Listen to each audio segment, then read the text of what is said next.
So recently I've been having a lot of conversations with entrepreneurs who are just getting into a place where they want to pass off the selling, right? And they want to find somebody else. They want to hire somebody to lead their sales organization. And I think one of the most challenging decisions you ever make as an entrepreneur is hiring your first salesperson. So I was having a conversation with a business associate of mine, somebody who I've built a relationship with over the last several years, and he's at a point where he, as the entrepreneur, as the person who is the driving force of all of his sales in his business, he's ready to actually have somebody else do it, right? It's not that he can't do it, and not that he doesn't love doing it. He enjoys the prospecting, but there are other things that are beckoning his attention, that need his attention. And he reached out to me and was talking about how he can scale the business. And one of the big mistakes that you make as an entrepreneur is abdicating the responsibility of selling and prospecting too soon, right? You hire somebody operationally who wants to come in, you hire a sales manager who wants to come in, and you just pray that they're going to get it done the way that you got it done. You've got to understand that there's nobody who's going to be more passionate or more effective at conveying the value proposition of your business than you, right? And so if you just leave it to chance, right, the likelihood of you succeeding is no more than going to a roulette table and spinning a ball and hoping that it lands on black or red or green. Like you've got to be more really deliberate about the decisions you make. And I see it all the time. Entrepreneurs will hire somebody and they'll think that person is going to prospect. Little secret, like you're special, right? Little secret is that you're exceptional, that you're more talented than most people. You're able to multitask at a higher rate than most people. It's why you're the entrepreneur. It's why you're successful.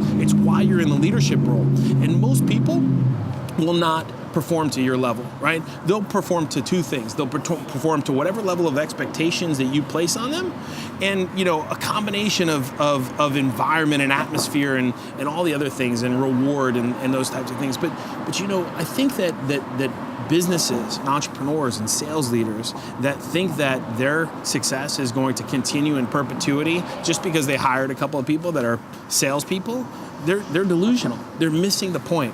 You can't abdicate it too soon. And I think that one of the great examples I saw not too long ago, I saw an interview of Mark Cuban. He was talking about when he took over the Dallas Mavericks, right? One of the first things he did was he got the list of all of the former season ticket holders and all the current season ticket holders, and he started making dials, right? He started calling all these people, and in the interview he said, yeah, well, if I was going to get on the phone and make the phone call to the season ticket holder, who was I going to expect to do it for me?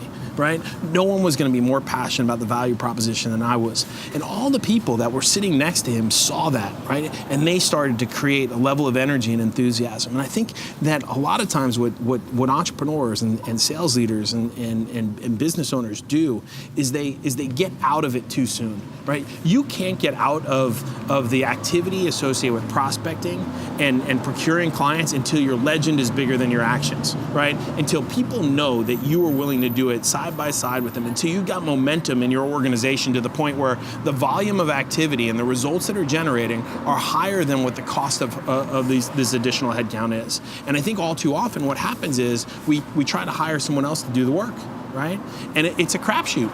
It's a crapshoot, and you don't know. There are a lot of people that go into sales that have no business in sales. They go from sales job to sales job to sales job to sales job, and that's because nobody created the expectation or the activity level or demonstrated to them what they needed to do.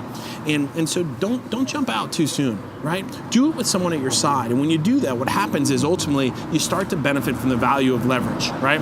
It's not just you making calls, it's you and the 5 other people. So you're getting a 5x or a 10x or a 20x or a 300x return on the time that you spend. There's nothing more valuable than that, right? Than that transfer of skill set and multiplying your activity levels, because ultimately that's going to relate into more opportunities, more results, more revenue for your business long run. Don't think someone else can do it. Don't get away from it too soon. Wait until your legend is bigger than your actions.